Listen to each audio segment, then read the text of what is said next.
All countries face social problems, and Armenia is not an exception. Should we think about those problems? Sure. Should we be disturbed by those problems? Of course. But we should never be afraid of those problems because they say, if there is a problem, there certainly is a solution to that problem. And sometimes the solutions are more than one.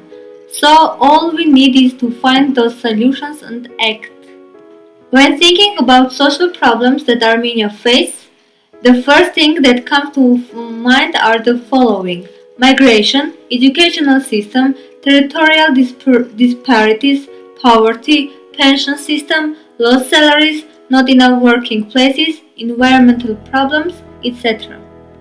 We do not want to go very deep and bore you with those dull statistical analyses, but we should show you some important numbers so that to convince you how big the problem of migration is.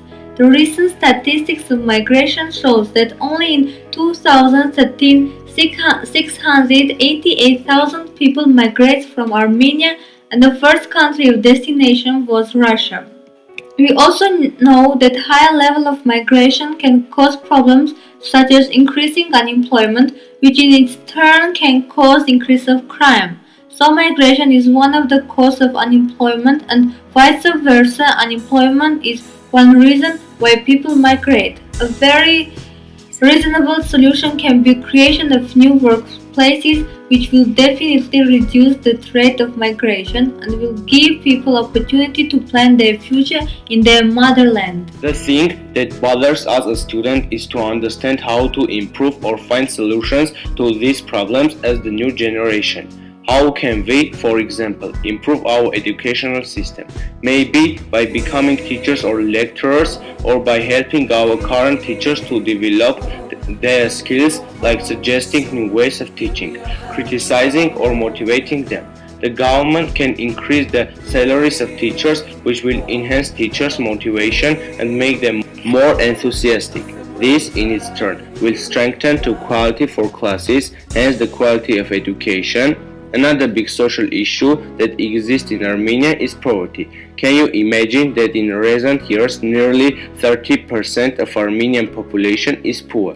We, as students, cannot improve economical conditions in Armenia, but we can help those poor families who need financial help, clothing, food, daily goods. We can organize fundraising activities, or we can share messages via social networks, so that the people want and can help them know how and where to find them. These are minor things that we as a member of society and as an individual can and should do in order to create a better country and a better society for us and for the future generation. Our community, our English teachers, and we organized a trip during which we went to see children with disabilities. It was a boarding school where those students went to get education. Some of the students also lived there. We brought some candies for them, we danced with them, watched cartoons, sang songs, and gave them some presents. They were very happy and excited to see us, and they were eager to communicate and talk to us. It was a very educative and emotional trip for us because most of us had never talked to those kind of guys, and at first it was unusual for us and some of the girls even cried. But after some time, when we started to know them more closely, the communication became quite natural and we never noticed the difference between us. We hope that in the future we will have similar trips where we will have opportunities to help and assist people in social and physical needs. We hope this video will increase people's awareness about current social issues in Armenia and inspire the Armenia to express willingness to help others and participate in various social activities which will make our country a better place to live, so that no Armenian will leave his or her motherland for seeking bright future. People help the people, and if you're homesick, give me your hand and I'll hold it. People help the people, nothing will drag you down. Oh.